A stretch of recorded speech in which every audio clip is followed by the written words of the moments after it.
Hey guys, tonight we're exploring a story that everyone in history should know. The story is Medieval Lie Detection Tests. Explained, you get comfortable, take a moment, like the video, and subscribe, but only if you genuinely enjoy what I do here. And let me know in the comments where you're tuning in from and what time it is for you. It's always fascinating to see who's joining us from around the world. Now, dim the lights, maybe turn on a fan for that soft background hum, and let's ease into tonight's journey together. Medieval Lie Detection Tests explained. The evening settles gently across the countryside. The last traces of sunlight fade behind low hills, and a cool breeze moves quietly through fields where wheat once grew beneath the careful hands of farmers. A church bell echoes in the distance, not loudly, but with a slow and comforting rhythm that has marked the passing of time for generations. Small cottages stand beneath roofs of thatch, their windows glowing softly with candlelight. Smoke rises from simple chimneys, carrying the familiar scent of burning oak into the darkening sky. Imagine yourself walking along a narrow dirt path that winds through a medieval village. Your footsteps are slow, almost matching the peaceful rhythm of the evening itself. Chickens have already settled into their shelters. Dogs rest beside wooden doors. Somewhere nearby, a blacksmith allows the final sparks of the day to fade before closing his workshop. Everything appears calm. Yet beneath this peaceful surface, another reality quietly exists. This is a world where certainty is rare. Most people cannot read or write. There are no fingerprints waiting to be examined. No surveillance cameras watch the streets. No forensic laboratories test strands of hair or drops of blood. Even written records are often incomplete, and memories change with every retelling. When something disappears, when livestock are stolen, when a neighbor accuses another of lying, when someone claims innocence while everyone else whispers guilt, the greatest question becomes surprisingly simple. Who is telling the truth? Today, this question is answered through investigations supported by science, evidence, and careful examination. Courts rely upon witnesses, documents, forensic experts, and laws developed through centuries of experience. But many centuries ago, these tools simply did not exist. Instead, medieval communities often searched for truth in very different places. Some believed truth could only be known by God. Others believed nature itself revealed honesty. Some trusted ancient customs, inherited from generations long forgotten. And many ordinary people genuinely believed that lies possessed a physical weight, that deception itself disturbed the natural order of the world. To modernize these ideas may seem unusual, even impossible.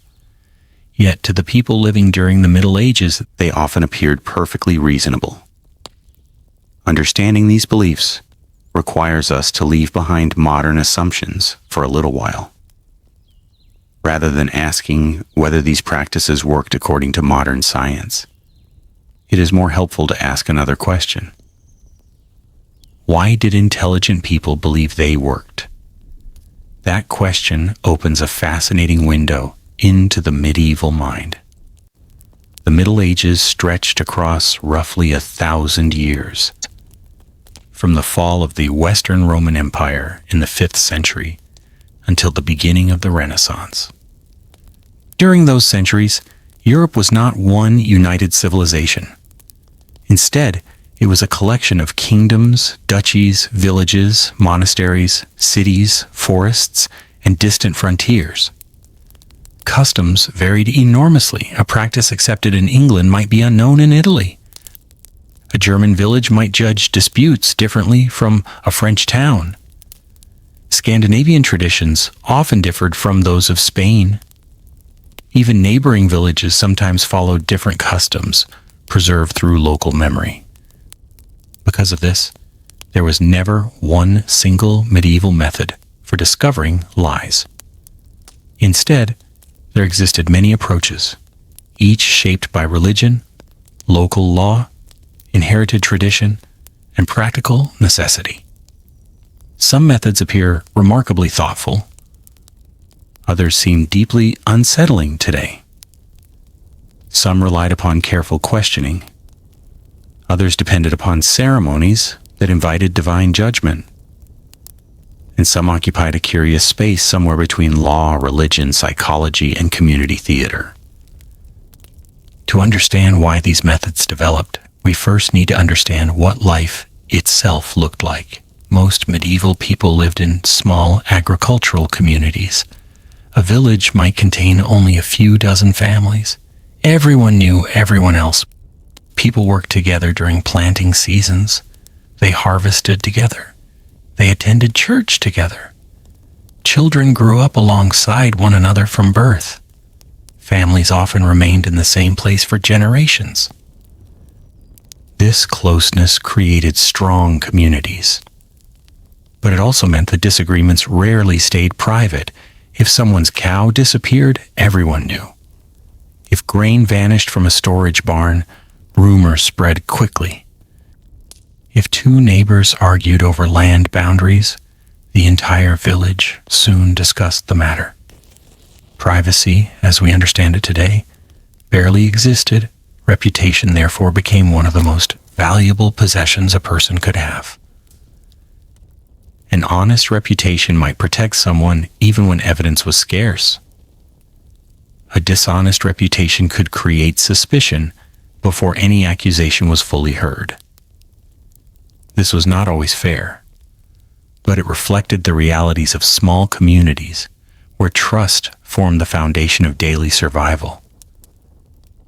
Every promise mattered, every agreement mattered, every oath carried enormous importance. Words themselves possessed remarkable power.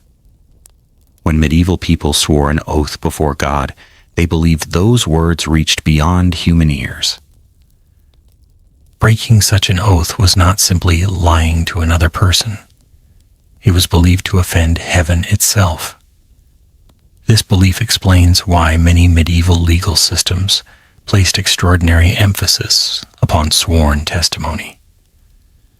Today, we often separate religion from legal procedure. During much of the Middle Ages, those boundaries were far less distinct. Churches influenced law. Law reflected religious belief.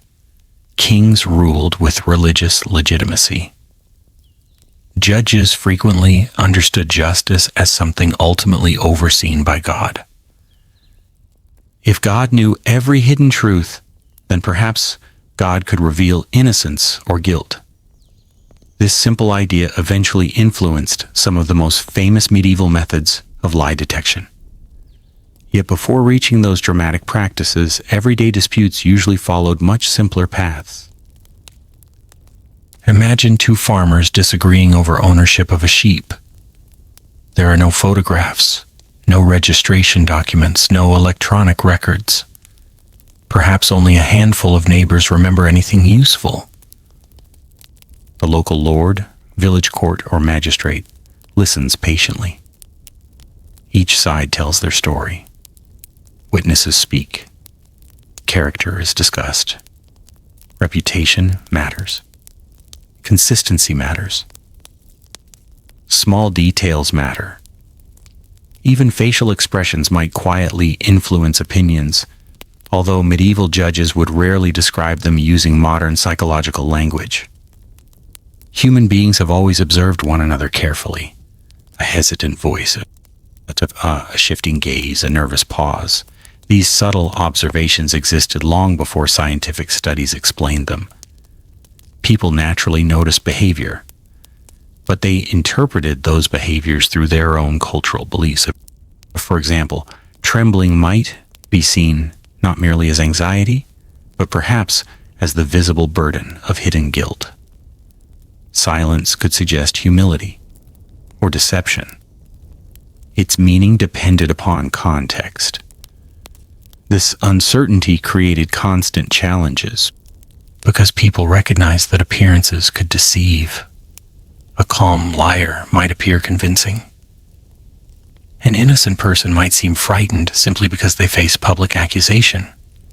These difficulties sound surprisingly familiar. Even today, experts warn against assuming that nervousness proves dishonesty. The medieval world wrestled with exactly the same human problem. How can anyone truly know another person's heart? That question has no simple answer. Perhaps that is why societies throughout history have searched for certainty in so many different ways. Long before formal medieval kingdoms emerged, earlier Germanic traditions had already developed customs designed to resolve disputes where evidence proved insufficient. Some relied upon groups of respected community members. Others emphasized oaths supported by oath helpers, individuals willing to swear that they believed someone's testimony. Interestingly, these oath helpers were not necessarily eyewitnesses. Instead, they publicly vouched for the accused person's honor. Their willingness to risk their own reputations strengthened the credibility of the person they supported. Modern legal systems might find this unusual. Yet in honor-based societies, reputation often functioned almost like evidence itself. If many trustworthy people confidently defended someone, perhaps that carried genuine weight. Conversely, if nobody wished to support an accused neighbor, that silence could become meaningful. Again, this was imperfect. Friendship could influence judgment. Fear could silence witnesses. Powerful individuals might gather support more easily than poorer families. Medieval communities understood many of these weaknesses. They simply lacked better alternatives. Throughout history, justice has usually evolved alongside available knowledge and technology. Without scientific investigation, societies relied upon what they possessed: memory, reputation, custom, religion, community observation. These became the building blocks of justice. As darkness deepens outside, candles flicker inside timber-framed homes. Families gather around modest meals of bread, pottage, onions, cheese, and perhaps a little ale. Conversation turns toward familiar concerns: weather, harvests, taxes, illness, traveling merchants, local gossip. Somewhere nearby, someone quietly mentions an accusation that has unsettled the village. Perhaps a purse disappeared. Perhaps someone claimed another family moved a boundary stone during the night. Perhaps livestock wandered away under suspicious circumstances. Voices remain calm. No one wishes to accuse falsely, yet uncertainty lingers. Without certainty, trust slowly begins to weaken. And when trust weakens, communities search desperately for ways to restore it. Sometimes those methods seem gentle, sometimes severe, but nearly all of them share one common purpose: to allow ordinary life to continue. Because unresolved suspicion could poison an entire village for years. A neighbor avoided, a marriage canceled, business partnerships broken, harvest cooperation damaged. In small communities, conflict carried enormous consequences. Justice, therefore, aimed not only to punish wrongdoing, it also sought to restore peace. That goal shaped many medieval legal customs more than modern observers sometimes realize. The search for truth was also a search for harmony. As we continue our quiet journey through the medieval world, we will soon encounter some of history's most unusual attempts to distinguish honesty from deception. Some depended upon sacred rituals, some upon ancient symbols, some upon painful physical ordeals, others upon surprisingly sophisticated observations of human behavior. Each reflected the hopes, fears, beliefs, and limitations of its own time, and together they reveal not merely how medieval people judged one another, but how they understood justice itself. The night grows quieter. Stars begin appearing, one by one, above dark fields stretching toward the horizon. The village rests. Yet somewhere behind a heavy wooden door, a judge, a priest, or a local lord prepares to hear another difficult accusation, another claim, another denial, another mystery that no one can easily solve. And with it comes the timeless question that has echoed through every civilization. Who is telling the truth? Oaths, reputation, and the first medieval ways of judging. Honesty. As the quiet night continues, the village settles into a deep and peaceful silence. The last candle in a nearby cottage has been carefully extinguished, leaving only the gentle glow of moonlight across the narrow paths between homes. A cool breeze moves through the trees, carrying with it the faint scent of damp earth and wood smoke. Somewhere beyond the fields, an owl calls softly into the darkness, its voice echoing across the sleeping countryside. Imagine yourself awakening just before sunrise. A pale light begins to spread slowly across the eastern horizon. Dew rests upon every blade of grass, and the morning air feels fresh and calm. One by one, the village comes to life. A farmer opens the wooden gate to his small yard. A baker begins preparing the day's first loaves. The blacksmith rekindles yesterday's fire. Bells from the parish church gently announce the beginning of another ordinary day. Yet for one family, this morning is anything but ordinary. An accusation has been made. Perhaps a neighbor claims that valuable tools disappeared from a shared barn. Perhaps someone insists that grain intended for the Lord's storehouse has quietly vanished during the night. No one witnessed the act. No obvious evidence remains behind. Every person involved tells a different story. The village now faces a difficult problem. Without proof, how can justice be found? For many medieval communities, the first answer was neither punishment nor torture. It was something far older and, in their minds, far more sacred. An oath. To modern ears, an oath may sound like little more than a formal promise. We hear them in courtrooms, during public office ceremonies, or at important occasions. Yet many people understand them as symbolic rather than deeply spiritual. For a great number of medieval people, however, an oath carried a completely different meaning. It was not simply a promise made before other human beings. It was believed to be a promise made before God Himself. This distinction changed everything. Medieval Christians believed that God knew every hidden thought. No lie could remain concealed forever.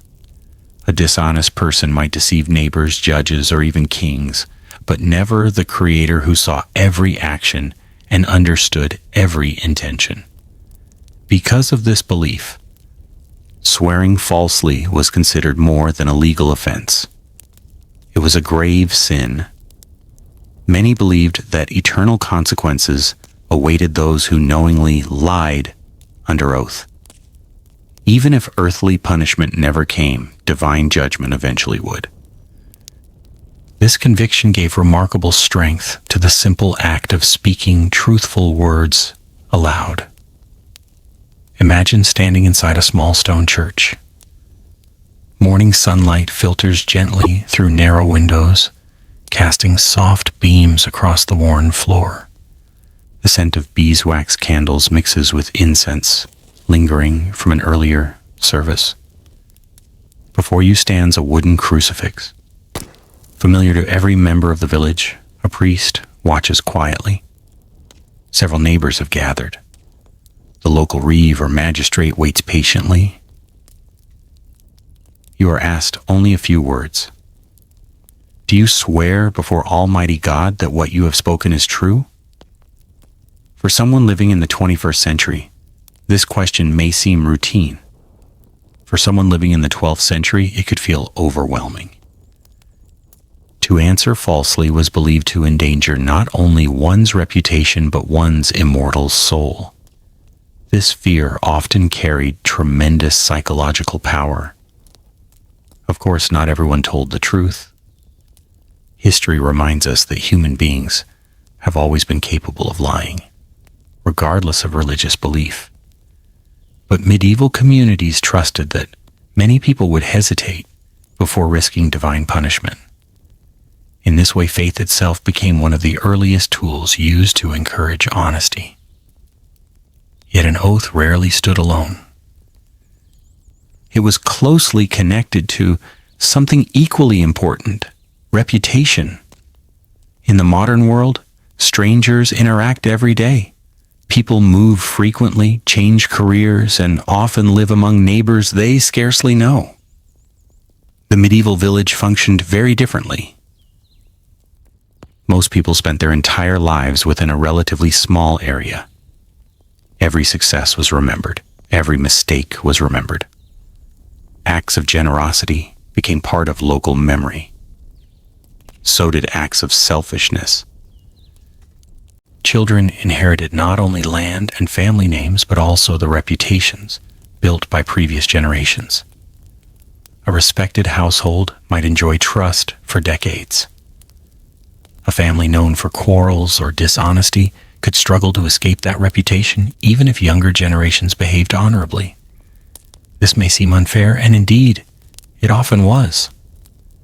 Yet in communities where written records remained limited, memory served as one of society's most valuable resources.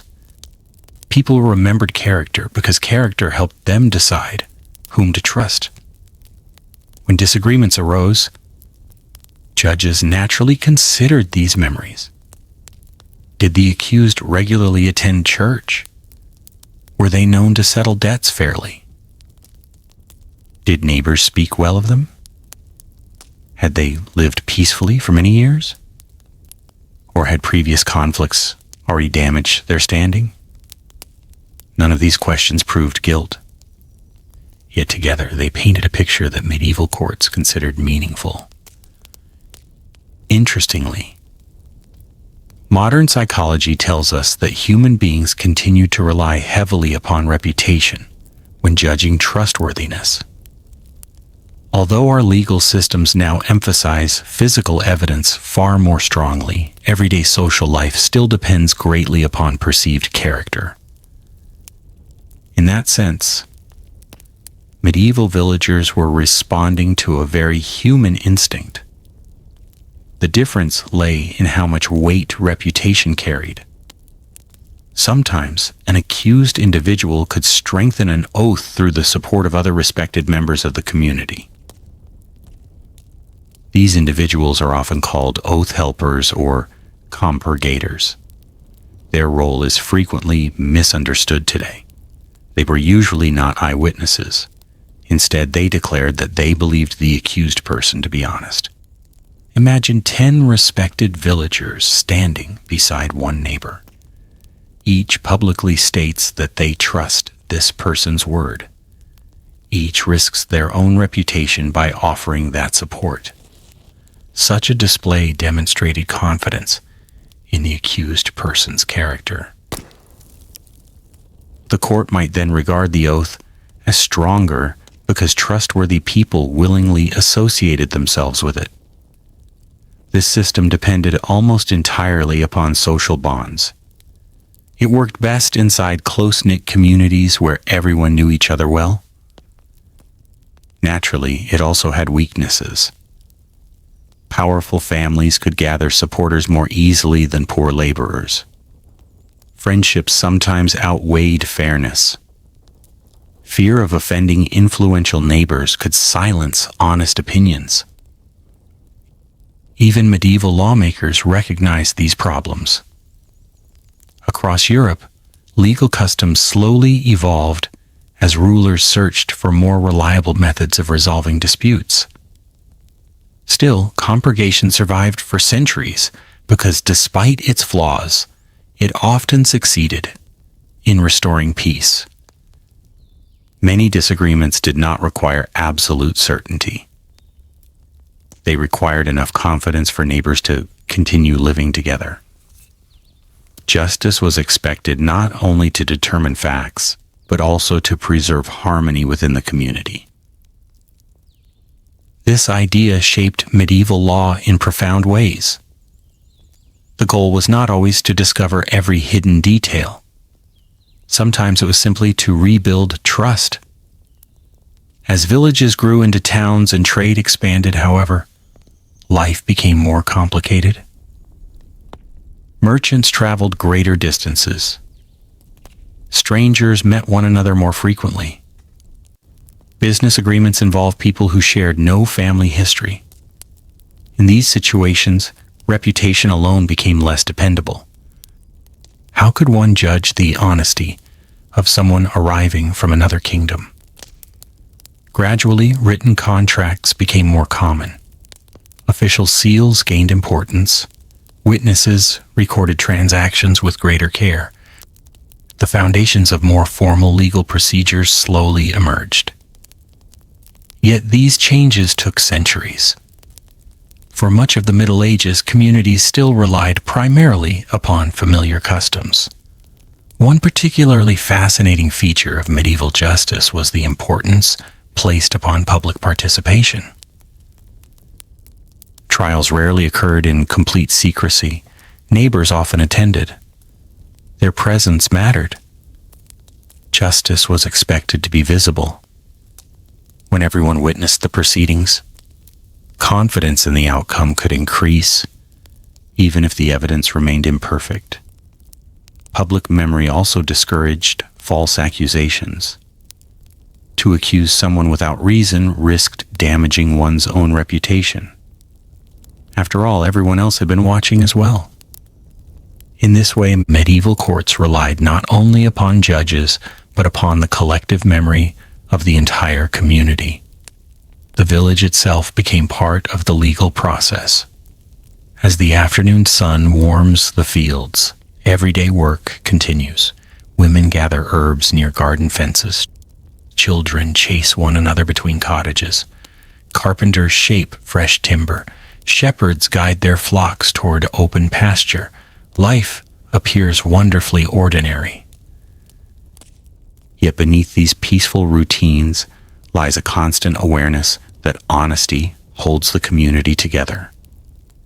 Without trust, trade becomes difficult. Promises lose value. Neighbors become suspicious. Families withdraw from one another.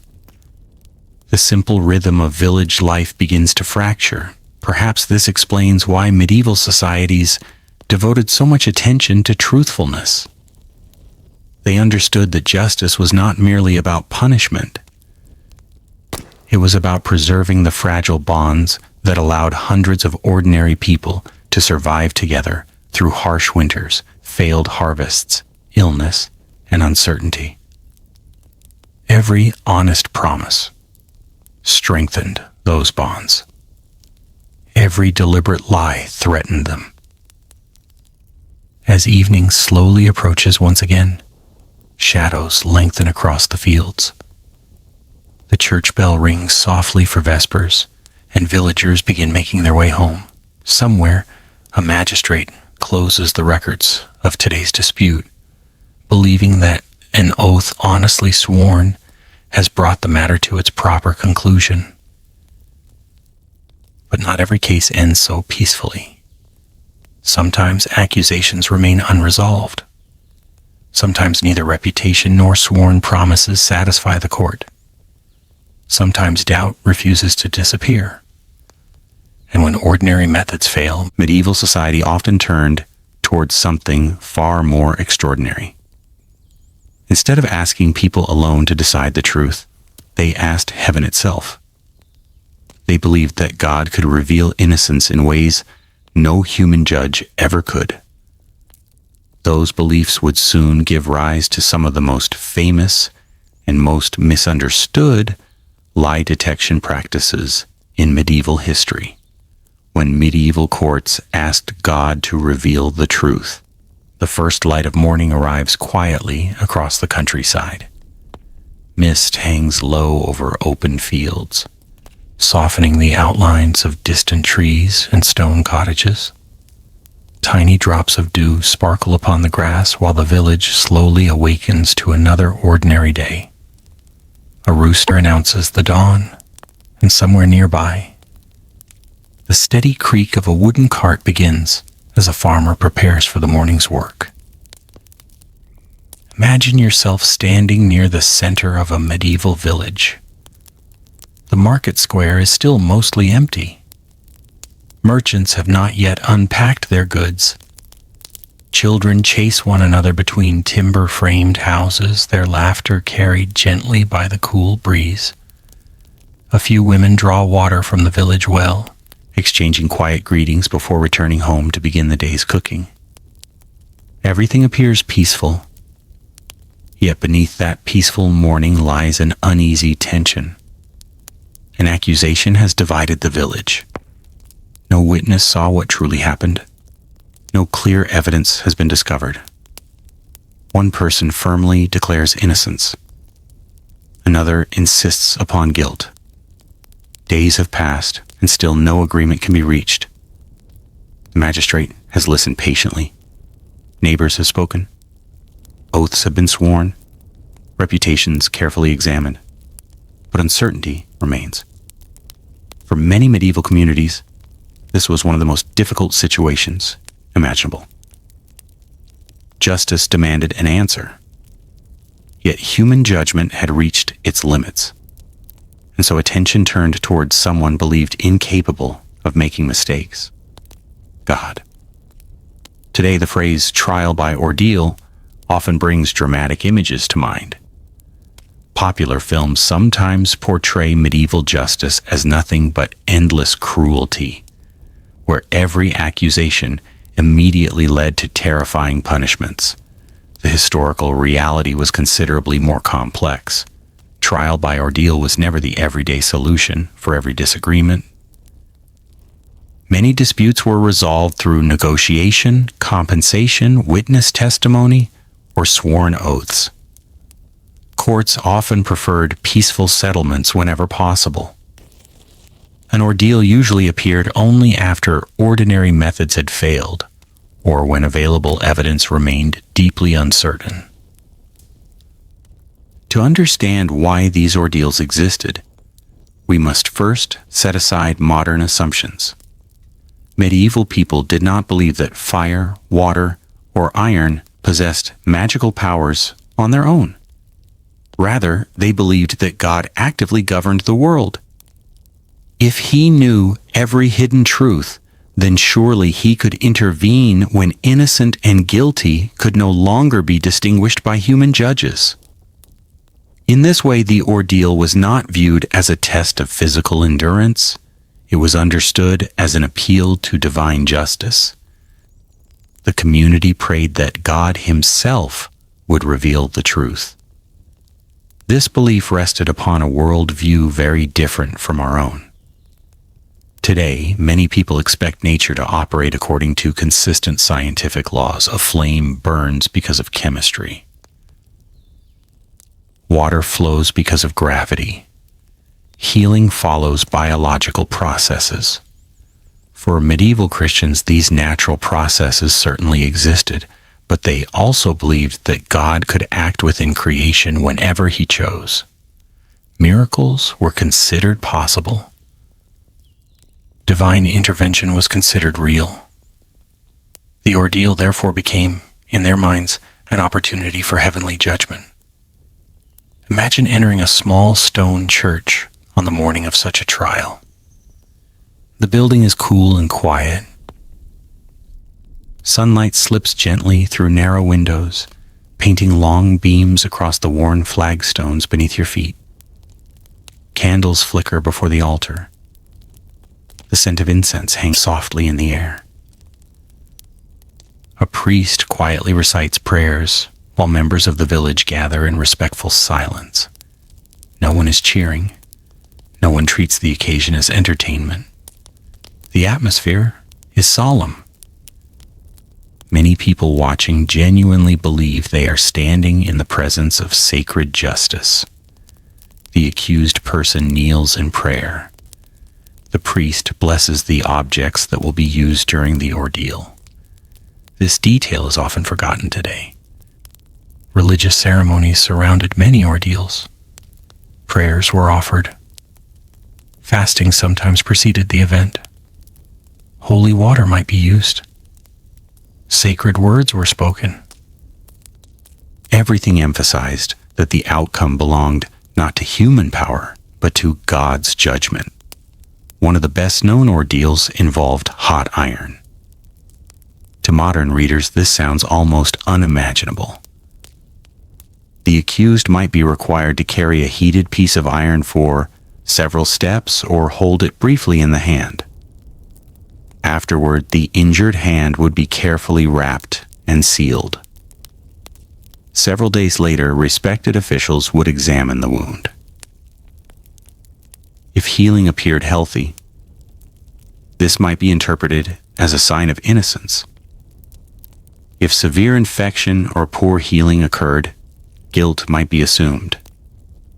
From our modern medical understanding, we know that wound healing depends upon many natural factors, including cleanliness, burn severity, nutrition, and infection. Medieval people, however, interpreted healing through a theological lens. They believed that God could guide the body's recovery according to innocence or guilt.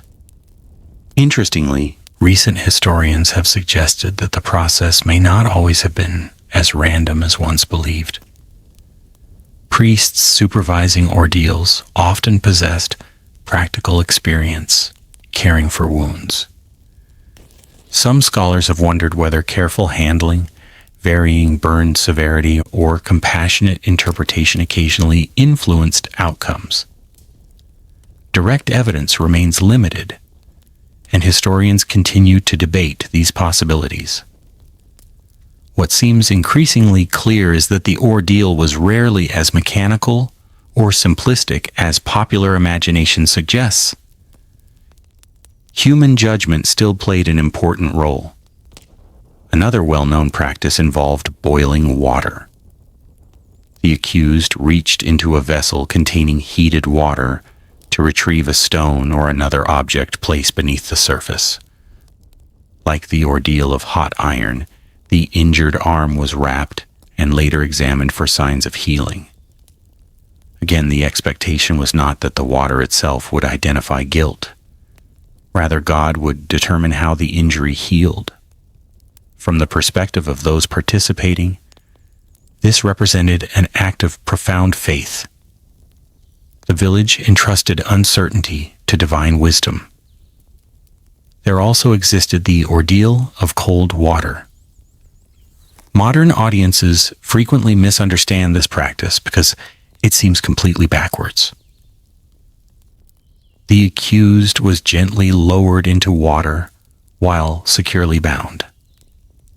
If the individual floated, this might be interpreted as rejection by the pure element of water and therefore suggest guilt. If the person sank, though attendants remained ready to pull them safely from the water, this could be viewed as evidence of innocence. Why would floating indicate guilt? The explanation lay in medieval symbolism. Water held deep religious meaning through baptism.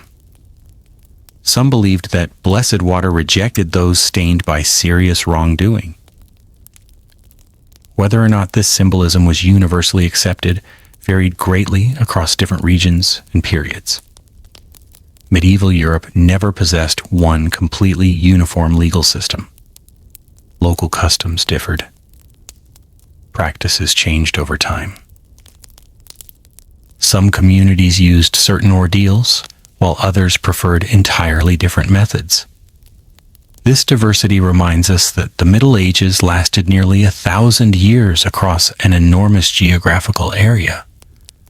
No single description can capture every tradition. Despite these differences, one common idea united many ordeals. When human knowledge failed, divine knowledge remained perfect. That belief offered reassurance. Imagine how frightening uncertainty could become in a world without forensic science. Suppose your family's only cow disappeared. Your survival during winter depended upon that animal. You strongly suspected a neighbor. The neighbor denied everything. No witness existed. Without resolution, resentment might poison the village for years. The ordeal promised something precious: closure. Whether the result favored innocence or guilt, many people accepted the outcome because they trusted God's judgment.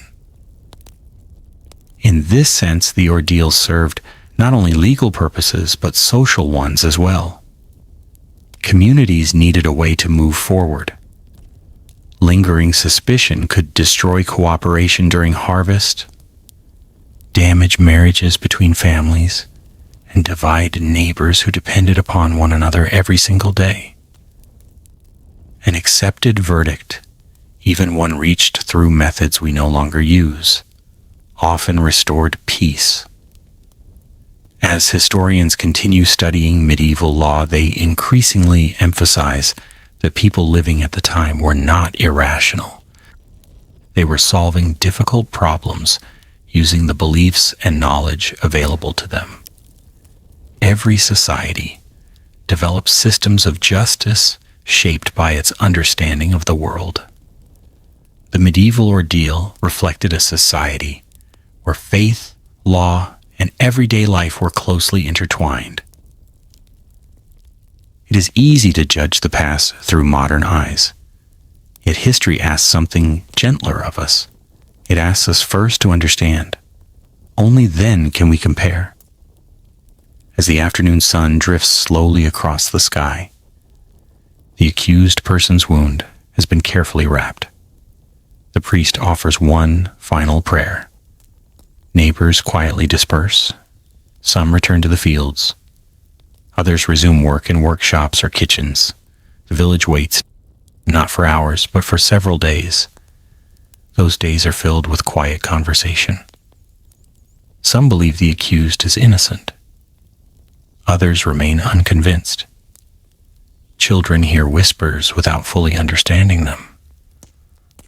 Families wonder what the coming examination will reveal. The waiting itself becomes part of the ordeal. Time, patience, and faith all play their role. When the appointed day finally arrives, respected members of the community gather once more. The bandages are gently removed. Every eye watches closely.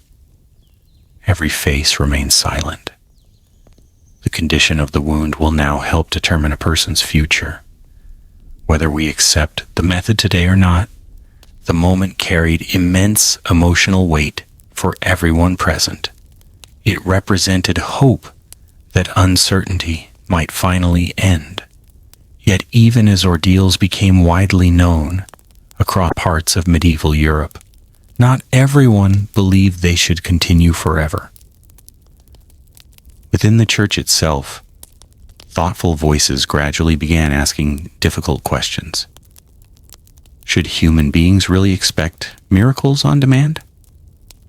Could divine justice be sought in different ways? Over the centuries, those questions would slowly reshape European law, and the age of the ordeal would not last forever. A quieter, more evidence-based approach was beginning to emerge. Though few people could yet imagine how profoundly justice would change. For now, however, the village still places its trust in heaven, believing that the hidden truth has been revealed not by human skill, but by the watchful wisdom of God. Why Medieval Europe. Slowly abandoned trial. By Ordeal. The days pass quietly, and life in the village slowly returns to its familiar rhythm. The fields once again fill with farmers guiding wooden plows behind patient oxen. Bakers prepare fresh loaves before the sun has fully risen. Children carry bundles of firewood no larger than their own arms, while elderly neighbors sit outside their cottages watching another ordinary morning unfold. If you were to arrive here without knowing the village's recent troubles, you might never guess that only days earlier everyone had gathered to witness a solemn ordeal. The market has reopened. The church bell continues to mark the hours. Merchants greet familiar customers. Life, as it so often does, moves gently forward. Yet beyond this peaceful village, across monasteries, cathedral schools, royal courts, and growing medieval towns, thoughtful people are beginning to ask difficult questions. Not questions about God's power. Very few doubted that. Instead, they asked whether human beings were using that power correctly. For centuries, many Christians had sincerely believed that God could reveal innocence through an ordeal. The ceremonies surrounding these trials reflected genuine faith, careful prayer, and deep respect for divine justice. But gradually, another idea began to take shape. Perhaps God should not be asked to perform miracles whenever human courts struggled to reach a decision. This was not a sudden revolution. It unfolded slowly, almost quietly, across generations. Like the changing of seasons, many people hardly noticed at first. Imagine yourself visiting a monastery during the early 13th century. Unlike the busy village square, the monastery is peaceful and orderly. Stone walls surround quiet gardens where herbs grow carefully in neat rows. Monks move silently between prayer, study, and work, copying manuscripts that preserve centuries of learning. Inside a cool library, one monk bends over a manuscript illuminated by soft morning light. His task is slow and patient. Every letter is written by hand. These monasteries were far more than places of worship. They were centers of learning. Within their walls, scholars preserved Roman writing, studied theology, discussed philosophy, and reflected deeply upon questions of law and justice. Some began wondering whether the ordeal truly reflected God's will. One concern was theological. Christian teaching warned believers against testing God. If every difficult legal dispute demanded miraculous intervention, was humanity placing improper expectations upon the divine? Could justice perhaps rely more upon careful human responsibility instead? These questions gradually reached the highest levels of the church. Then in the year 1215, an important turning point arrived. The Fourth Lateran Council gathered church leaders from across Latin Christendom. Many important matters were discussed, including church discipline, doctrine, and religious practice. Among its many decisions was one that would quietly reshape European justice. Priests were no longer permitted to participate officially in ordeals involving fire or water. At first glance, this might seem like a small administrative change. In reality, it carried enormous consequences. Remember how closely ordeals depended upon religious ceremony, the blessings, the prayers, the sacred rituals. Without clergy to oversee these ceremonies, much of the religious foundation supporting the ordeal disappeared. The church had not declared that God lacked power. Rather, it withdrew official support. From asking for miraculous judgment through these particular legal practices across Europe, local rulers and courts gradually adjusted. Some regions abandoned ordeals quickly. Others continued older customs for a time. History rarely changes everywhere at once. Different kingdoms evolved at different speeds.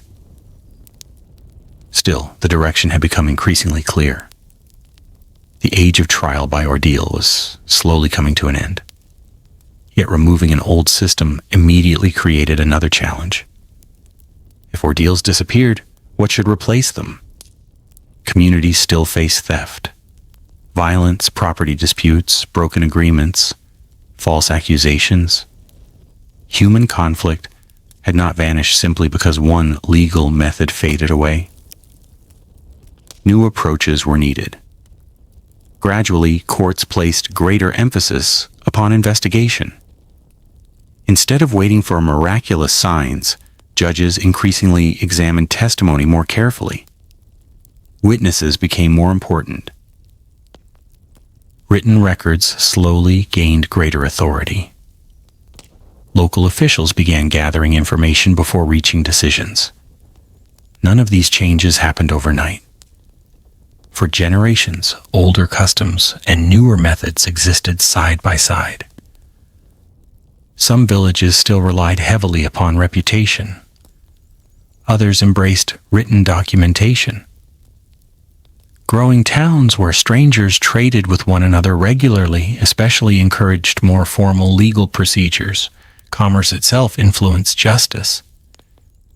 Imagine a merchant arriving from hundreds of miles away.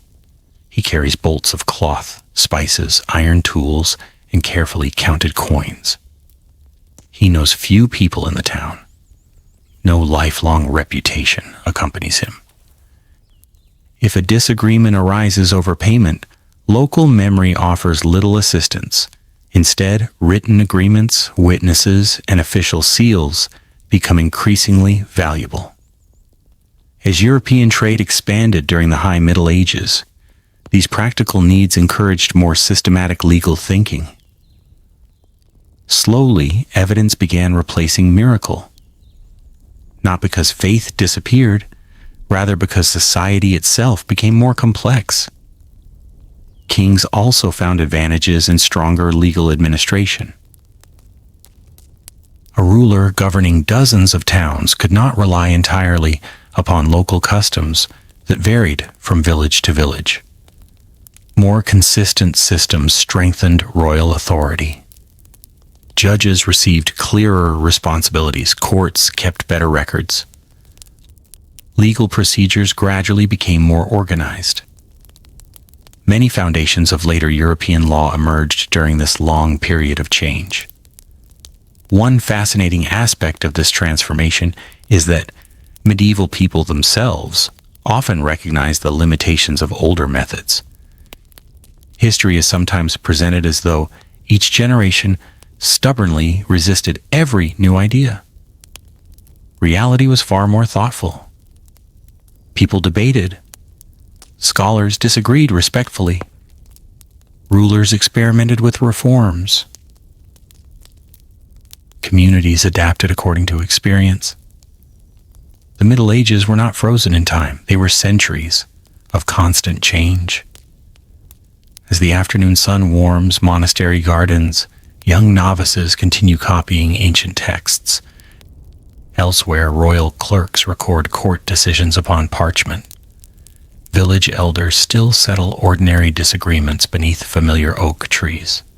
The old world has not vanished. Neither has the new fully arrived. Europe stands between traditions. Some people barely notice these gradual changes. Others recognize that justice itself is evolving. Interestingly, despite the decline of formal ordeals, belief in divine justice remained deeply rooted. Many still believed God ultimately judged every human soul.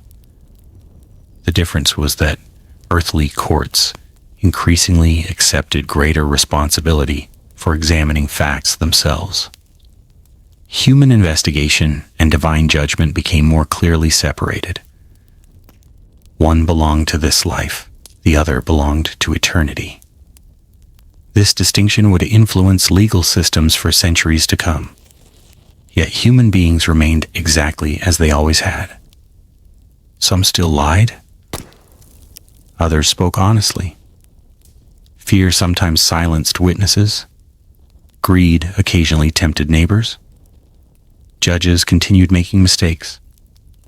No legal system, medieval or modern, has ever eliminated uncertainty completely. The search for truth remained as difficult as ever. Perhaps that is one reason the history of lie detection continues to fascinate us today. It reminds us that every generation has wrestled with the same timeless question. How can we truly know whether another person is telling the truth? The answers have changed. The question has not. As evening approaches once more, golden light stretches across fields ready for harvest. The sounds of work slowly fade as villagers return home carrying tools upon tired shoulders.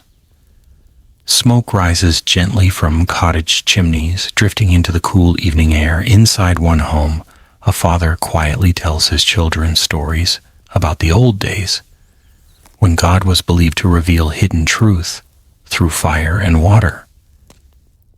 The children listen with wide eyes. To them, those stories already sound like memories from another age. Their own lives will unfold under different customs, different courts, different ideas about justice. But even these newer methods will face challenges of their own. Without miraculous signs, judges must depend more heavily upon human observation.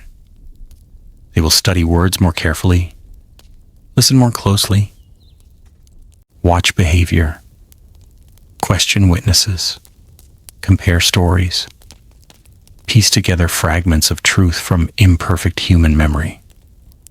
And in doing so, medieval Europe will slowly begin taking its first steps towards something surprisingly familiar to us today. The careful investigation of evidence. It is a slow journey, one that will continue for centuries, shaped by experience, reason, and an enduring desire to understand the truth. How medieval judges tried to spot a liar without ordeals. The passing of another season brings subtle changes to the countryside. The rich greens of summer begin to soften into warmer shades of gold and amber. Fields that only weeks ago stood tall with ripening grain now lie neatly harvested, their stubble catching the gentle light of the afternoon sun. Carts creak slowly along winding roads, loaded with bundles of wheat that represent months of careful labor and hope. Imagine yourself walking once more through a medieval town. Unlike the quiet farming village of earlier chapters, this settlement is larger and busier. Narrow streets twist between rows of timber-framed buildings that lean slightly toward one another after generations of standing against wind and rain. Shopkeepers greet familiar customers. Apprentices hurry with armfuls of leather, cloth, and iron tools. Bells ring from nearby churches, marking not only the hours of prayer but the rhythm of everyday life. Among the ordinary sounds of trade and conversation stands another important building, the court. It is not grand by modern standards. Its walls are simple, its furnishings modest. Wooden benches line the room. A heavy table stands at the front, where the magistrate hears disputes.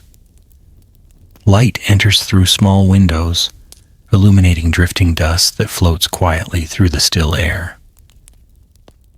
Today, another disagreement has arrived. There is no ordeal waiting outside, no heated iron, no boiling water.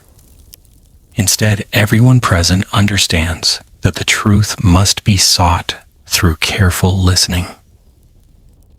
This represents an important change in medieval justice. As formal ordeals gradually disappeared from many regions, judges faced an even greater responsibility.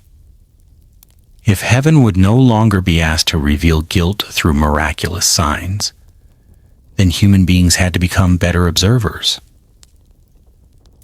Without ever using the language of modern psychology, medieval judges began paying closer attention to the people standing before them. They listened not only to words, but to the manner in which those words were spoken. They watched expressions. They noticed hesitation. They compared one statement with another. They searched for consistency. These observations may sound surprisingly familiar. Although today's investigators rely upon scientific methods unavailable to medieval society, careful observation of human behavior has always formed part of the search for truth. It is important, however, to understand something that modern science has taught us. No single facial expression proves that someone is lying. No nervous gesture automatically reveals deception. People become anxious for countless reasons. An innocent person accused publicly may tremble from fear. A guilty individual may appear remarkably calm. Modern research. No legal system has ever achieved perfection. Yet history reminds us that societies continuously strive to improve. Each generation inherits older methods, questions them, and slowly develops new ones. This gradual process shaped medieval law just as it shapes our own legal systems today. Outside the courtroom, everyday life continues almost unchanged. A cooper repairs wooden barrels destined for autumn cider. Children gather fallen apples beneath old orchard trees. Monks copy manuscripts inside quiet monasteries. Traveling merchants unload wool from distant regions. Life rarely pauses simply because justice must be served. For most people, the courtroom remains only a small part of existence, yet everyone understands its importance. The decisions made there influence families, friendships, business partnerships, and reputations built over lifetimes. Trust, once broken, is not easily restored. As evening approaches, the magistrate finally reaches a decision. Not because one dramatic sign has settled the matter, not because fire or water has spoken. Instead, after listening carefully, comparing testimony, considering reputation, examining consistency, and weighing every available detail, the court arrives at the most reasonable conclusion possible.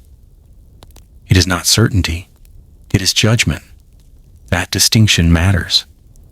Human courts increasingly accept that absolute certainty may remain beyond reach. Their responsibility is not to possess divine knowledge. It is to pursue justice with patience, honesty, and careful thought. This quiet transformation marks one of the most significant developments in medieval legal history. The search for truth is becoming less dependent upon miracles and more dependent upon observation. Yet one fascinating question still remains. If judges observed behavior, what did medieval scholars themselves believe about the human face? Could emotions reveal hidden thoughts? Did ancient medical theories claim that the body exposed the secrets of the soul? Across medieval Europe, many learned men studied inherited ideas from Greek and Roman philosophers, believing that a person's appearance might reflect their inner character. These beliefs would shape another remarkable chapter in the long history of lie detection. Medieval beliefs about character, emotion, and the hidden signs of deception. The evening settles gently over the town once again. One by one, merchants close the heavy wooden shutters of their shops. The lively sounds of bargaining slowly fade into quiet conversation as families return home carrying baskets of bread, vegetables, and freshly drawn water. Smoke rises lazily from stone chimneys, drifting into the cool air beneath a sky that gradually fills with stars. Imagine yourself walking through these narrow streets after sunset. The world feels calmer now. Only the soft glow of candles escapes through small windows. Somewhere nearby, a horse shifts quietly inside its stable. The steady footsteps of a watchman echo across the cobbled lane before disappearing into the distance. In this peaceful silence, it becomes easier to reflect upon a question that has puzzled humanity for thousands of years. Can the face reveal the truth? Today, many people still believe they can recognize a liar simply by watching someone's eyes or studying their expression. He's avoiding eye contact. She's smiling too much. He looked nervous. These ideas remain surprisingly common. Modern scientific research, however, tells a more cautious story. Although emotions certainly appear on our faces, no single expression reliably proves deception. Honest people may look anxious. Skilled deceivers may appear perfectly relaxed. Human behavior is far more complicated than simple rules can explain. The people of the Middle Ages did not possess this scientific knowledge. Instead, they inherited a rich collection of ideas from the ancient world. Many medieval scholars admired the writings of Greek philosophers such as Aristotle and physicians like Galen. Their books had survived through careful copying by generations of monks and scholars. As medieval universities slowly emerged across Europe, students eagerly studied these ancient texts alongside Christian theology. From these traditions came a fascinating belief. The body and the soul were thought to exist in close harmony. A person's inner character, many believed, gradually shaped the outward appearance of the body. This idea was known in various forms as physiognomy. Physiognomy did not claim that every face looked identical. Rather, it suggested that certain physical features reflected deeper aspects of personality. Some believed broad foreheads indicated wisdom. Others associated particular eyes, noses, or expressions with courage, generosity, pride, or dishonesty. Today, physiognomy is not accepted as a reliable way of determining character. Modern science has found no evidence that facial features reveal whether someone is honest or deceitful. Yet for many centuries, educated people across Europe sincerely considered these ideas worthy of careful study. Imagine entering the library of a medieval university. Shelves hold precious handwritten manuscripts chained carefully to wooden desks. Candles burn steadily while students quietly copy passages into notebooks made from parchment. A respected master lectures to a small group gathered around him. He speaks not only of law and theology, but also of nature. He explains that just as a healthy tree reveals itself through strong branches and green leaves, perhaps the human soul also leaves gentle signs upon the body. His students listen attentively. Some nod thoughtfully. Others ask careful questions. None imagine they are studying superstition. They believe they are exploring the natural order created by God. These ideas influenced more than scholars. Judges, clergy, physicians, and ordinary people often absorbed similar assumptions. A person known for kindness might be described as having a gentle face. Someone with a fierce temper might seem permanently stern. Over time, communities naturally linked appearance with reputation. Sometimes those impressions reflected reality. Often they did not. Human beings are remarkably quick to form first impressions. That tendency has changed very little across history. Imagine a stranger arriving in town. His clothing is dusty from weeks of travel. His beard has grown long along unfamiliar roads. His face appears tired after countless nights spent sleeping beneath the open sky. Some villagers may immediately wonder whether he can be trusted. Not because they possess evidence, simply because he is unknown. Others welcome him kindly, offering bread and warm ale before asking his name.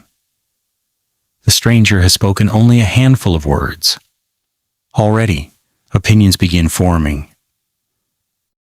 This quiet habit of judging appearances belongs not only to the medieval world, it belongs to human nature itself. One medieval belief connected closely with the ancient theory of the four humors. According to this medical understanding, the human body contained four essential fluids: blood, yellow bile, black bile, and phlegm. Health depended upon maintaining balance among them. Personality was also thought to reflect this balance. Someone dominated by blood might appear cheerful and sociable. An excess of black bile could produce sadness and careful reflection. Yellow bile might encourage anger. Phlegm suggested calmness and patience. Modern medicine has long abandoned this theory, yet for well over 1,000 years it shaped European understanding of health, emotion, and behavior. Because emotions were believed to influence the body so directly, many assumed that deception must also leave visible traces. A guilty conscience, they reasoned, disturbed the natural harmony of body and soul. Surely that disturbance would appear somewhere. Perhaps in the voice, perhaps in the eyes, perhaps in restless movements. This idea encouraged judges to observe not only what people said, but how they behaved while speaking. Again, their observations often resembled ordinary human experience. A frightened witness might tremble. An angry accuser might speak too quickly. An elderly neighbor might pause frequently while searching memory. The difficulty lay in interpretation. Fear did not necessarily indicate guilt. Confidence did not necessarily indicate innocence. Without modern psychology, these distinctions remain difficult to recognize.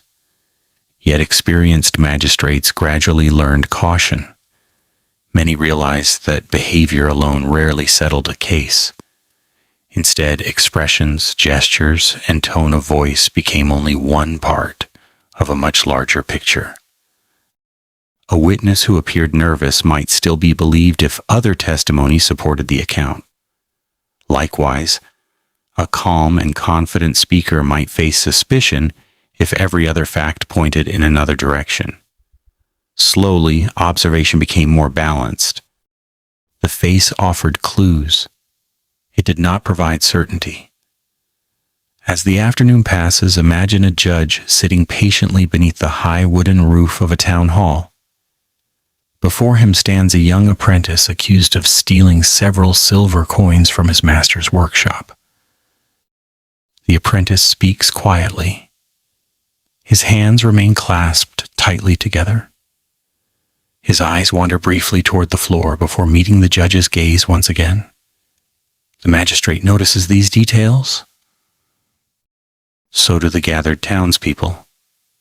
But he does not stop there. He asks where the apprentice worked that morning, who else entered the workshop, when the coins were last counted, whether anyone else possessed access to the chest. One answer leads naturally to another. Gradually, testimony replaces assumption. The apprentice's nervousness remains only one small observation among many. This growing emphasis upon careful questioning represented an important step in the evolution of medieval justice. It reflected increasing awareness that appearances alone could mislead. Outside, life continues beneath a sky slowly changing from brilliant blue to soft shades of orange and gold. A shepherd guides sheep through the town gate before darkness falls. Children chase one another along the riverbank, laughing as swallows circle overhead. Monks ring the evening bell, inviting nearby villagers to prayer. The peaceful rhythm of ordinary life reminds us that most medieval people never appeared before a court. Their days revolved around family, work, worship, harvests, and seasons, yet everyone understood the value of honesty. Trust allowed neighbors to borrow tools, merchants to extend credit, farmers to share labor during harvest, families to arrange marriages. Communities survived because promises generally meant something. When trust broke down, every relationship suffered. Perhaps that is why medieval society devoted such careful attention to recognizing truth. Not because people believed they possessed perfect methods, but because truth itself seemed essential to peaceful life. As darkness settles once more across the countryside, candles flicker inside homes where families gather around simple evening meals.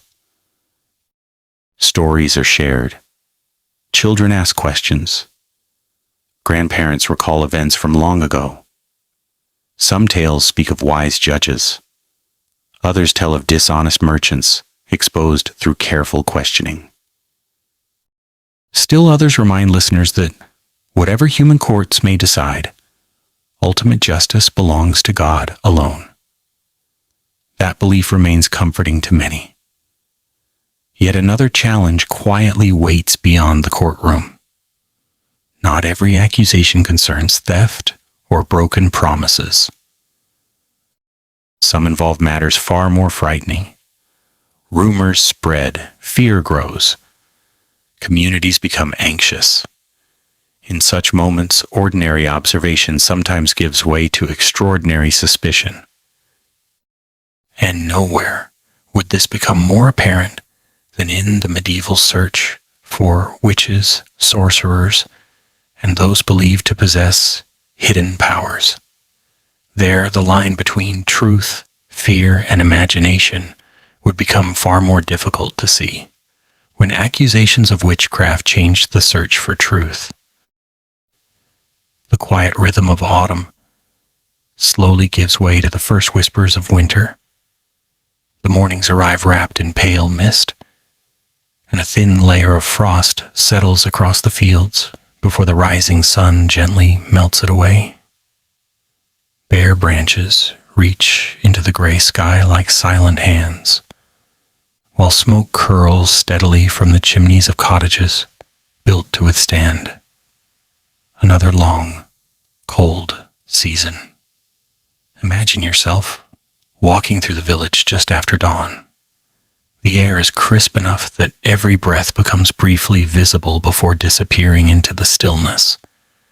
The sounds of daily life remain familiar. A farmer leads his horse toward the fields. A woman sweeps the front of her home with a bundle of twigs. The village baker removes warm loaves from the oven, filling the street with the comforting scent of fresh bread. Everything appears ordinary. Yet beneath this calm surface, something invisible is beginning to grow. Not a disease, not an invading army, but fear. Fear has always traveled more quickly than certainty. It requires no evidence to begin its journey, only a rumor, a whisper exchanged between neighbors, a story repeated one too many times, a coincidence that no one can fully explain. The medieval world was filled with mysteries. Storms could destroy an entire harvest overnight. Healthy animals sometimes collapsed without warning. Children became ill from diseases no one yet understood. Lightning struck church towers. Rivers flooded unexpectedly. Long winters brought hunger and uncertainty. Today, science offers explanations for many of these events, people living centuries ago possessed a different understanding of the natural world. Their world was deeply shaped by religious belief, local tradition, and inherited folklore. Many believed that unseen spiritual forces influenced everyday life. God watched over creation. Angels protected the faithful. Demons sought opportunities to tempt humanity. Alongside these Christian beliefs existed countless older traditions, many preserved through generations of storytelling. Some spoke of mysterious creatures living deep within forests. Others warned of harmful charms, curses, or unexplained misfortune. These stories varied enormously from one region to another. Europe was never culturally uniform. The legends told in the Scottish Highlands differed greatly from those heard in the forests of Germany or the villages of northern Italy. Yet almost every community possessed tales explaining the unknown. Most remained simply that: stories. Occasionally, however, fear transformed stories into accusations. It is important to pause here for a moment. When modern people think about witch trials, they often imagine the entire Middle Ages consumed by endless persecution. History presents a more complicated picture. The large-scale witch hunts that many people recognize today occurred primarily during the late 15th, 16th, and 17th centuries, overlapping with the end of the medieval period and extending well into the early modern era. During much of the earlier Middle Ages, church authorities often treated claims of magical flight or secret gatherings with considerable skepticism. Some influential church writings argued that such stories were illusions rather than physical reality. This surprises many people. The medieval church did not always encourage belief in every supernatural accusation. Indeed, many clergy warned against accepting rumors too quickly. Nevertheless, local fears persisted. Communities sometimes interpreted unexplained events through the lens of superstition. Imagine a small village after several cows unexpectedly become sick. The local healer cannot explain the illness. Winter fodder has been scarce. The animals grow weaker each day. One neighbor quietly remembers an argument that occurred only weeks before between the owner and an elderly widow living alone near the edge of the village. Another recalls seeing her gathering herbs in the nearby woods. A third remembers hearing strange sounds outside one windy evening. None of these observations prove anything. Yet the human mind naturally seeks patterns. Separate memories begin connecting into a single story. Perhaps someone whispers, "This is no ordinary illness." Once such an idea takes hold, every ordinary event risks acquiring extraordinary meaning. The widow's quiet nature suddenly seems suspicious. Her knowledge of plants becomes unsettling. Even simple coincidence begins appearing deliberate. Modern psychology calls this confirmation bias. When people expect to find evidence supporting an existing belief, they often notice information that confirms it, while overlooking information that does not. Although medieval villagers knew nothing of psychological terminology, they were just as vulnerable to this deeply human tendency as we are today. Fear changes perception. It always has. Imagine yourself listening to a conversation in the village square. One person insists they saw an unusual light near the forest. Another claims milk spoiled immediately after an unpleasant disagreement. A third remembers that the widow rarely attends village celebrations.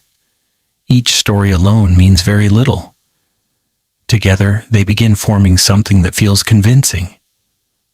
Not because strong evidence exists, but because every new rumor strengthens the previous one. This process can happen remarkably quickly. Even today, misinformation spreads through communities in surprisingly similar ways. Technology has changed. Human nature has changed far less. Fortunately, many medieval judges understood the danger of relying solely upon rumor. Accusations still required examination. Witnesses were questioned.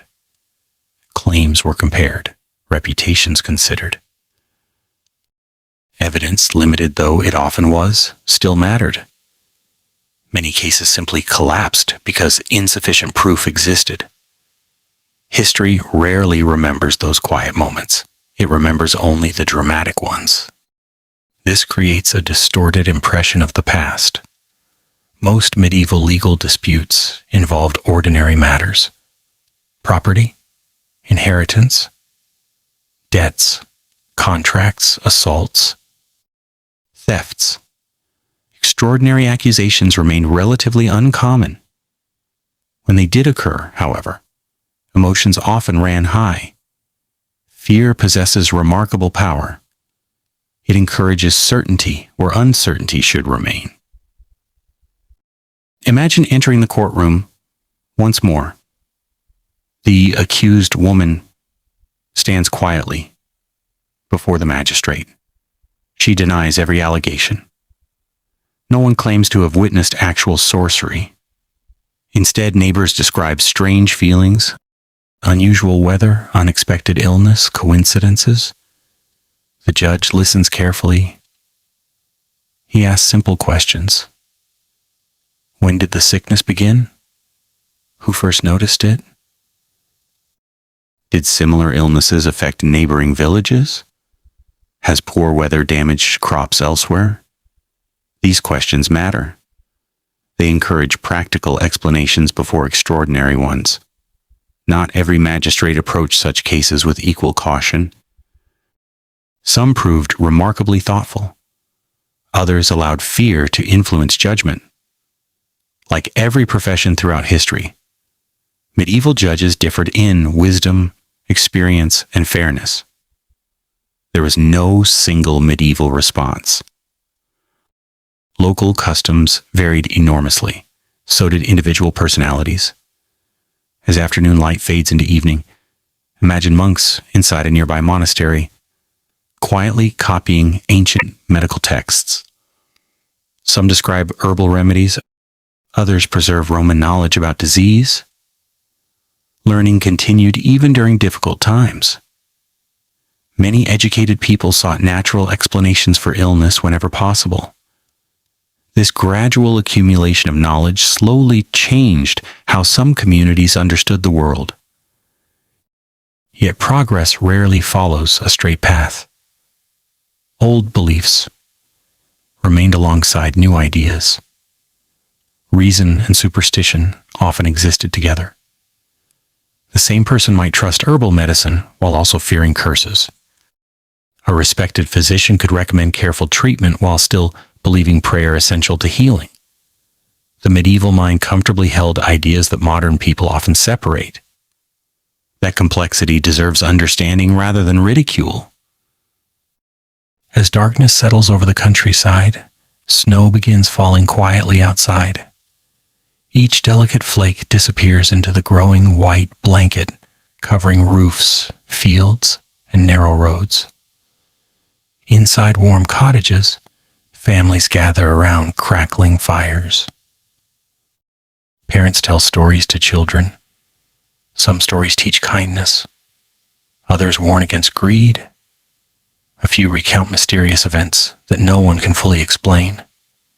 Storytelling itself becomes part of community memory. Generation after generation, these tales shape how people understand the world around them. Some preserve genuine wisdom. Others gradually become legends. Distinguishing one from the other is not always easy.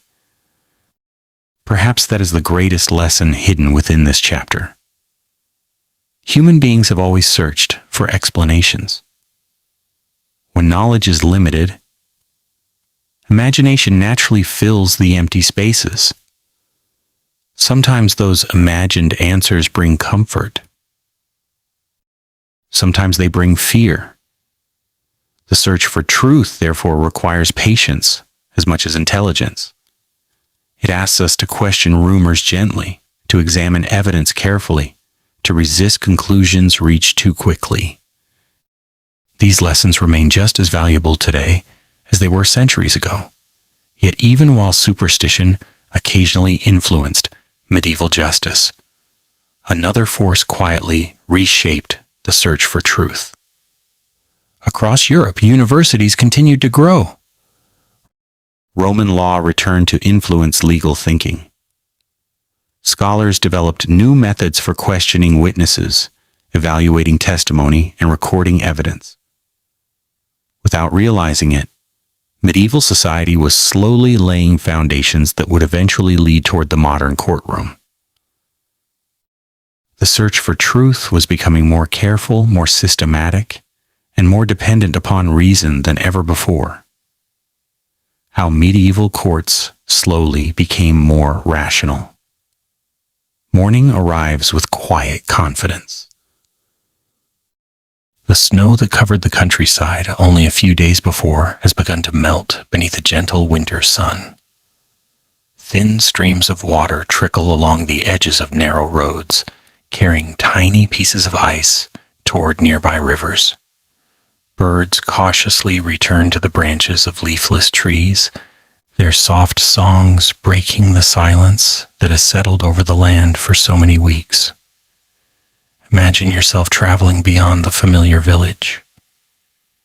The road stretches farther than before, passing through market towns surrounded by sturdy stone walls. Merchants from distant kingdoms unload barrels of wine, rolls of fine cloth, sacks of salt, and carefully packed spices carried across mountains and seas. Languages mingle in the marketplace. Coins from different realms exchange hands. News from distant cities spreads almost as quickly as the traders themselves. Europe is changing. Not suddenly, not dramatically, but steadily. The world is becoming more connected. As trade expands, so too does the need for clearer laws. A disagreement between lifelong neighbors can often be settled through shared memory and local reputation. A disagreement between strangers from different kingdoms is another matter entirely. What happens when neither person knows the other's character? What happens when no village elder remembers either family? What happens when business depends not upon friendship but upon written agreements? These questions encouraged medieval society to think differently about justice. Little by little, evidence began to matter more than reputation alone. One of the most important places where this transformation quietly unfolded was the medieval university. Imagine approaching one of these remarkable centers of learning. The buildings are simple compared with modern campuses, yet they possess an atmosphere unlike almost anywhere else in medieval Europe. Students arrive from many different regions. Some have traveled hundreds of miles on foot. Others have crossed mountains or sailed dangerous rivers simply to study. Inside lecture halls, there are no printed textbooks. The printing press has not yet transformed Europe. Instead, professors read carefully from handwritten manuscripts while students copy every important sentence into their own notebooks. Learning demands patience. Every page represents countless hours of careful work. Among the subjects taught with growing enthusiasm is law. For centuries, much of Europe's legal thinking had developed through local custom. Every region possessed its own traditions. Now scholars begin studying something much older: Roman law. The legal writings preserved from the ancient Roman Empire had survived through centuries of careful copying. During the Middle Ages, especially from the 11th century onward, These texts attracted renewed attention. Scholars admired their careful organization, their precise language, their logical structure. Roman jurists had asked many of the same questions medieval judges continued asking. How should witnesses be questioned? What makes testimony reliable? How should conflicting evidence be weighed? When is suspicion insufficient? These ancient discussions suddenly became deeply relevant once again. Imagine sitting quietly at the back of a lecture. The professor speaks slowly in Latin, the common language of European scholarship. His students listen with complete concentration. Today's lesson concerns witnesses. He explains that not every witness possesses equal credibility. Someone who personally observed an event differs from someone repeating a rumor. Someone with obvious personal interests requires careful consideration. Contradictory statements deserve close examination. These ideas may seem obvious today. Yet centuries earlier, many local courts had relied far more heavily upon reputation or custom. Systematic legal reasoning represented genuine progress. It encouraged judges to think carefully rather than react quickly. At the same time, another important development quietly strengthened the search for truth: written records. Imagine entering the office of a royal clerk. Shelves hold carefully rolled parchments, tied neatly with leather cords. Each document records agreements, property transfers, court decisions, or royal commands. The clerk sharpens his quill before carefully copying another page. Every word matters. Unlike memory, written records remain unchanged. Human memory fades. Documents endure. Gradually, courts begin relying more often upon these permanent records. If two families disagree over land ownership, perhaps an earlier charter survives.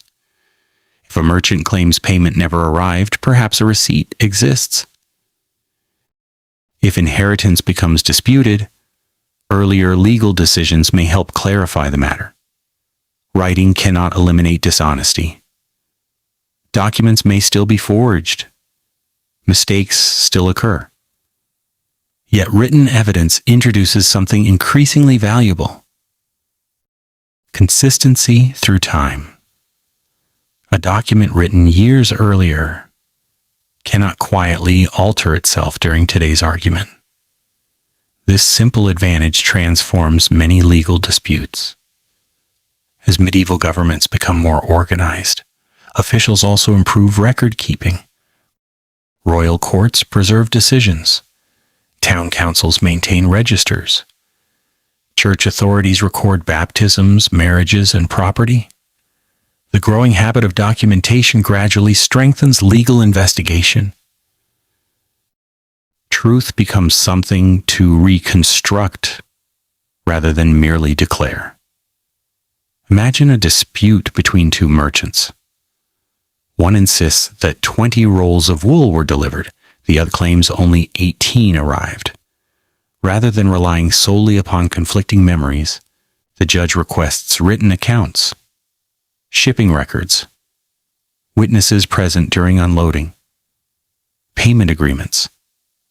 Small pieces of information begin fitting together. No single detail solves the case. Together, however, they create a clearer picture. This method feels surprisingly familiar because it resembles the way modern investigations often proceed. Truth emerges through accumulation, not dramatic revelation. One interesting feature of medieval legal education was its emphasis upon questioning. Students did not simply memorize laws, they debated difficult cases. They discussed hypothetical disputes. They explored exceptions. A good lawyer needed not only knowledge but careful reasoning. Imagine two scholars arguing respectfully beneath the stone arches of a university courtyard. One believes a witness should be trusted because of long-standing good character. The other insists that even honest people sometimes remember events incorrectly. Neither man accuses the other of bad intentions. Both seek better understanding. These conversations slowly influence generations of judges. Law becomes less dependent upon inherited habit and more dependent upon thoughtful analysis. Of course, progress was uneven. Many local villages continued relying upon older customs. Remote regions changed slowly. Some communities embraced new legal thinking long before others. History rarely advances at exactly the same pace everywhere.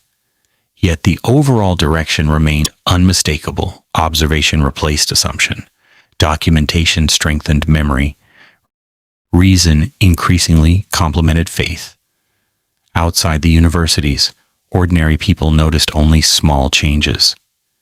A farmer still worried about weather. A miller still repaired worn grinding stones. Children still learned trades from parents and masters. Life remained rooted in familiar routines. Most villagers never studied Roman law. Most never entered a university. Yet the legal decisions shaping their lives gradually reflected ideas developed within those distant centers of learning. Knowledge spread quietly. One generation taught the next. Books traveled. Students became judges. Judges advised kings. Kings appointed officials. Little by little, careful reasoning reached every corner of society. As the afternoon sun begins its slow descent, imagine a magistrate hearing another difficult case. Unlike judges from centuries earlier, he possesses more than local memory. He consults written documents. He compares witness statements. He asks detailed questions. He considers motives. He examines timelines. None of these methods guarantee perfect justice. Human beings remain imperfect. Witnesses still forget. Liars still deceive. Judges still make mistakes. Yet the process itself has become more disciplined. Justice increasingly resembles careful investigation rather than simple intuition. Perhaps this represents one of the greatest achievements of the later Middle Ages.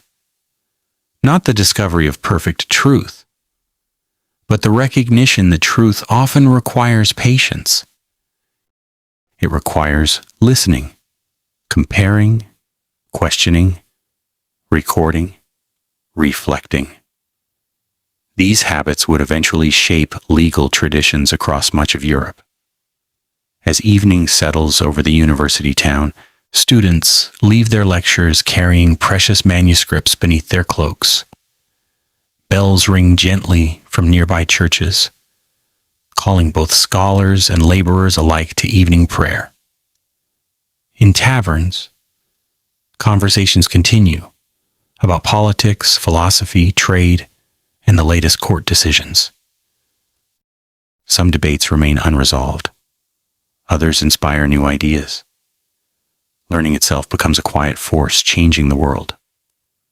The people living through these years cannot yet see where this journey will lead.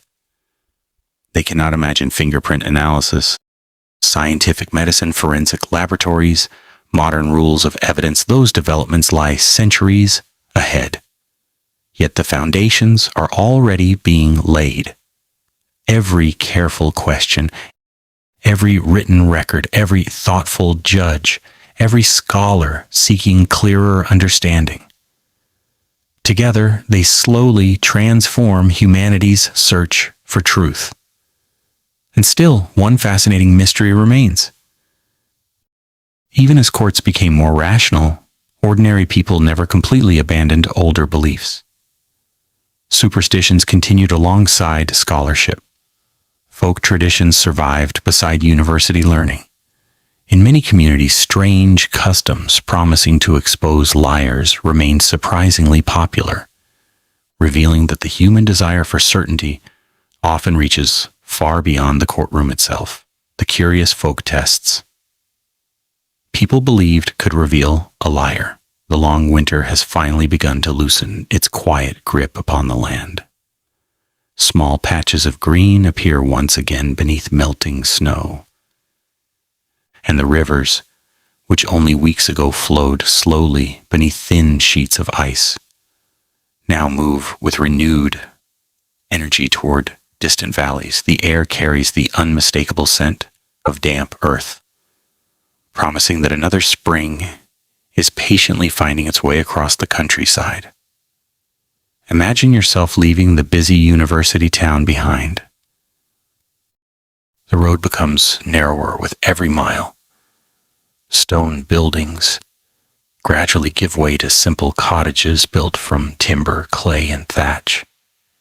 The sounds of merchants and scholars fade until they are replaced by birdsong, the gentle creaking of wooden windmills, and the rhythmic tapping of a distant carpenter shaping fresh oak.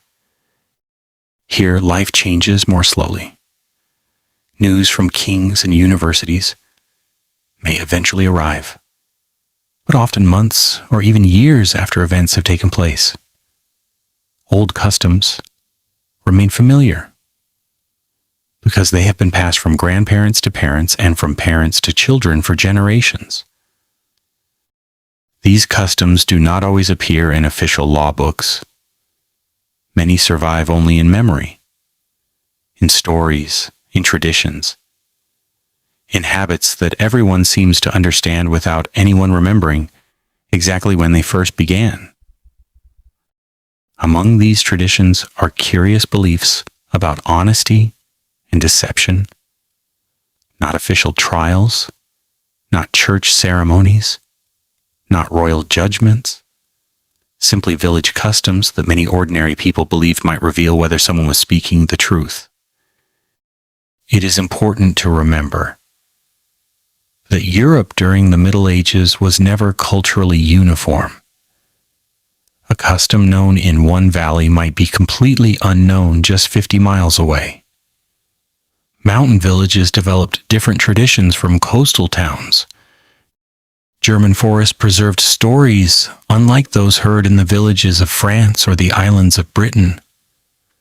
Rather than one single medieval belief, there existed thousands of local beliefs, each shaped by generations of experience, folklore, and imagination. Some of these customs sound surprisingly harmless. Others appear unusual through modern eyes. Nearly all of them shared one common purpose. They attempted to bring certainty into situations where certainty seemed impossible. Imagine a quiet evening inside a village cottage. Rain falls softly outside while several families gather around a warm fire. The day's work has ended, and conversation drifts naturally from harvests and livestock to stories remembered from earlier generations. An elderly grandmother begins speaking. She tells the children that a dishonest person can never completely hide their fear. The truth, she says softly, always finds a way to show itself. No scientific explanation follows. None is expected. The children simply listen. Stories like these quietly shape how each generation understands honesty. Across many parts of medieval Europe, people believed that the human body reacted differently when burdened by guilt. This idea should sound familiar by now. We encountered similar beliefs when judges observed nervous behavior in court. But outside the courtroom, these ideas often became woven into everyday customs. One widespread belief suggested that an innocent person possessed a calmness that the guilty could never imitate for very long. A suspected liar might be asked unexpected questions, not because anyone expected magical answers, but because ordinary villagers believed confusion itself might expose dishonesty. If someone's story changed repeatedly, suspicion naturally increased. Again, this resembles something remarkably modern. Investigators today also compare different accounts for consistency. The important difference is that medieval villagers often interpreted hesitation itself as meaningful, whereas modern psychology reminds us that honest people also become confused, frightened, or forgetful. Human memory has always been imperfect. In some communities, people paid close attention to the voice, a trembling voice, long pauses, rapid breathing, unusual silence. These were sometimes interpreted as signs that a person's conscience was unsettled. Today we understand that anxiety alone cannot reveal deception. A frightened, innocent person may sound exactly like someone hiding the truth, yet medieval villagers had no scientific studies explaining stress responses. Instead, they relied upon generations of observation, even when those observations occasionally led to mistaken conclusions. Imagine two neighbors standing before respected village elders. One accuses the other of secretly taking several chickens during the night. The accused answers quietly. His words remain steady at first. Then his voice begins to shake. Some listeners exchange uncertain glances. Has guilt finally appeared? Or is the man simply terrified that everyone around him now doubts his honesty? No one truly knows. That uncertainty lies at the heart of every attempt to detect deception throughout history. Another fascinating group of customs involved ordinary objects from daily life: bread, salt, water, candles. These items carried deep symbolic meaning in medieval society. Bread represented both nourishment and God's blessing. Salt symbolized loyalty and permanence. Clean water represented purity. Candles reminded believers of divine light, overcoming darkness. Because these objects already possessed spiritual significance, some communities believed they might also play a role in revealing hidden truth. For example, there were traditions in certain places that encouraged individuals involved in disputes to swear solemn promises while holding or standing before sacred objects. The object itself was not believed to possess magical powers. Rather, its sacred association reminded the speaker that lying carried consequences extending beyond human judgment. This reflected the same deep respect for oaths that had shaped medieval justice for centuries. Sometimes folklore expanded beyond religious symbolism. A village storyteller might insist that a guilty person could never comfortably complete a simple task while everyone watched. Another claimed that liars always stumbled over familiar prayers. Someone else believed guilty hands naturally trembled when holding a candle. These stories spread easily because they sounded believable. After all, fear does cause trembling. Stress can interrupt speech. Anxious people often make mistakes during simple tasks. The problem, of course, is that these reactions prove nothing about guilt. They reveal only that someone feels pressure. Medieval villagers recognized the reactions. They misunderstood their cause. Perhaps the most remarkable aspect of these customs is not their accuracy, but what they reveal about human nature. People desperately wanted certainty. A missing sheep, a stolen purse, a broken promise.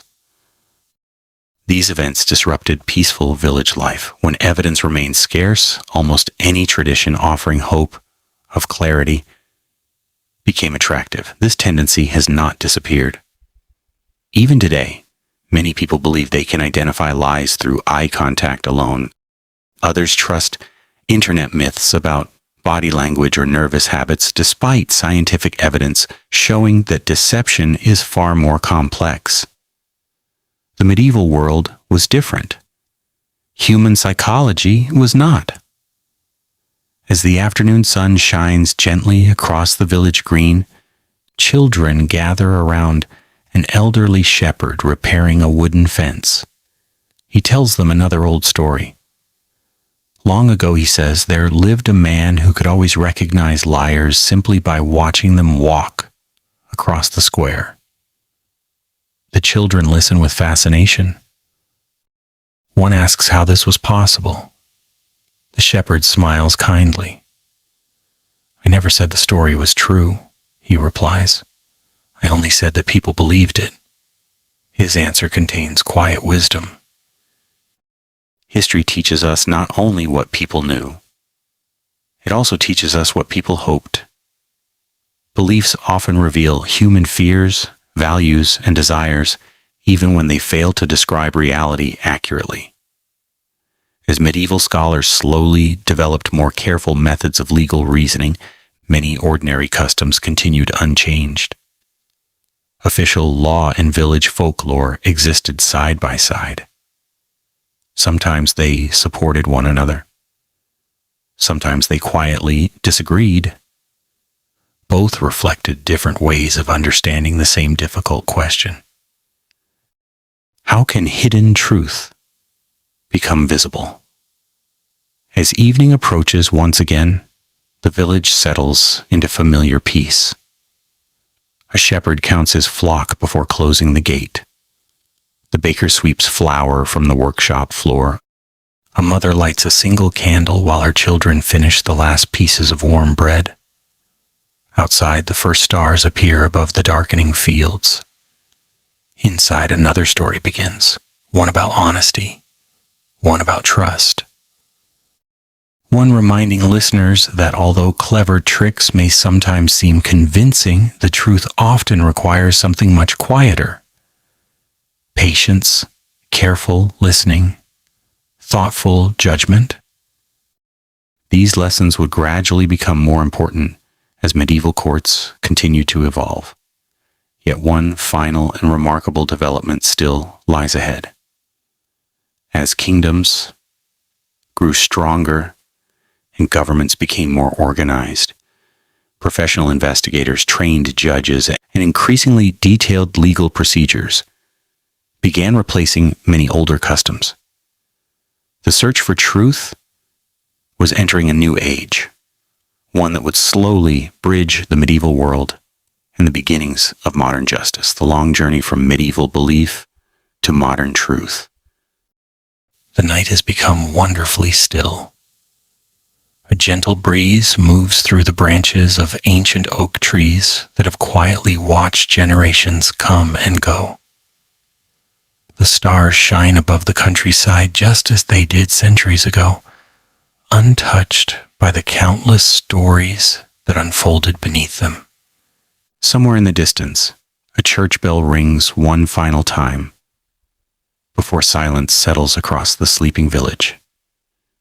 Imagine yourself standing upon a small hill overlooking the landscape we have traveled together.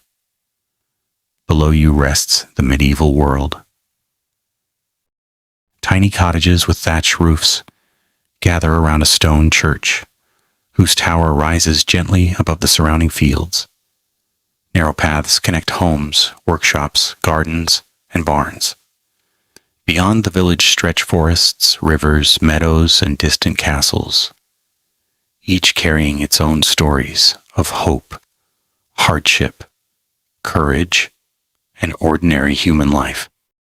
For a while, simply watch.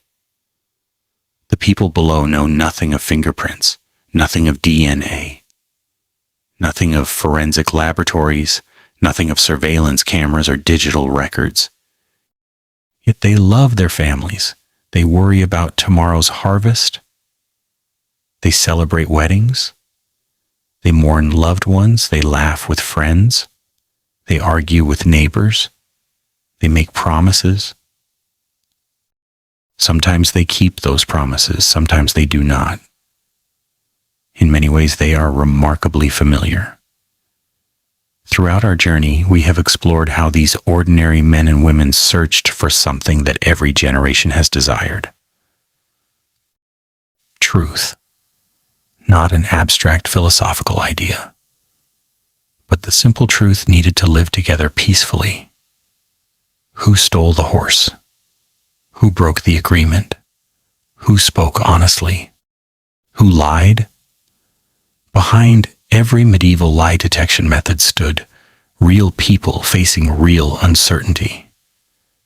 It is easy, from the comfort of the modern world, to smile at stories of ordeals, folk customs, or ancient beliefs about human behavior. Yet history invites us to respond differently.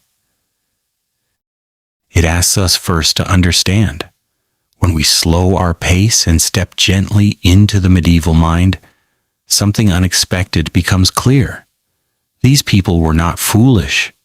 They were solving extraordinarily difficult problems with the knowledge available to them.